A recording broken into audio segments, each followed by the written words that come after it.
titigil hanggang hindi nababalik ang ayusan, kapanatagan. Later on, sana magtagumpay yung bawat pamilyang Manileno sa lungsod ng Maynila. Okay? So, muli, congratulations. Ganun ba? O, ito nga pala. O, ito si Jay. Magagaling mo nito sa tulo kanina. Hindi rin natigil to. Palakpakan natin ang ating SDSW. At saka si Director Jay. Ayan ang lagi natin kasama sa Aperia. Okay? So, muli, mga bata sa Palok, nakita niyo yung hospital niyo dyan? Ang late ng emergency room, ano? Dugyot. Malamang ngayon, baha sa emergency room. Opo. Kasi nung umulan ng kusing, binisita ko yung hospital nyo. Diyos ko, meron pong Department of Agriculture. May park sa loob ng emergency room. Alam nyo bakit? May dinidiligan eh. Oo, naawa talaga ako. But, mind you, hindi matatapos ang taon na ito bago na ang emergency room. Ipilitin ko maging maaliwalas para sa mga pasyente na tatapos dyan sa oras ng Aperia. Yan, commitment ko sa inyo. Katulad kahapon, nabuksan na ang ikapito nating ospital, ang Baseco Hospital. 3 taon ng overdue. So, salamat sa inyo. Binigyan ninyo ako ng pagkakataon. Ayun, binalik ko na. Masaya-masaya yung mga taga-Baseco. Saan ka nakakita? Isang barangay ka lang, may sarili kang ospital. Yes. Napakalaki ng komunidad yun. At doon, ang kinamamatay ng tao sa emergency, traffic. Ito po yun. Naghihingalo ka, na-traffic ka pa ng mga truck. Hindi umabot sa GAT.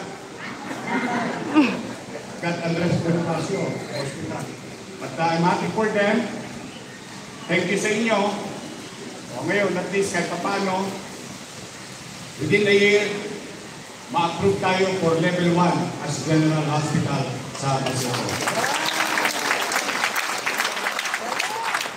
Pag gusto, maraming mag-ayaw, maraming hindi tayo maghanap ng dahilan. Maghanap tayo lagi ng senso. So, sana natin. Magsitayo po ang lahat ng mga parent officers. Taas po ang kanang kamay. O, sabay-sabay tayo, ha? O, taas ang kanang kamay at sumunod sa atin. Ako si na hinirang bilang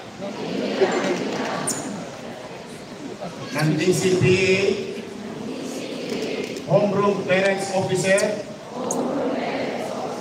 ng Barangay Zone Child Development Center ay tainting na nanunumpa na itataguyod ang misyon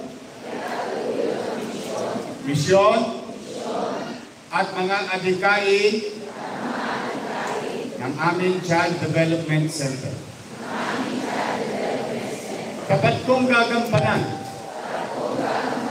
ang mga tungkulin at responsibilidad ng aking posisyon, magsusulong ng mga programa at gawain ng sentro.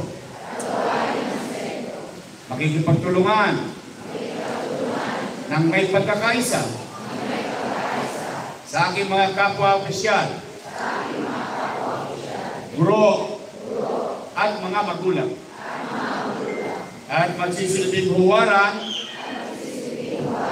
ng katapatan, pagtutulungan, at dedikasyon. Pinangangako kong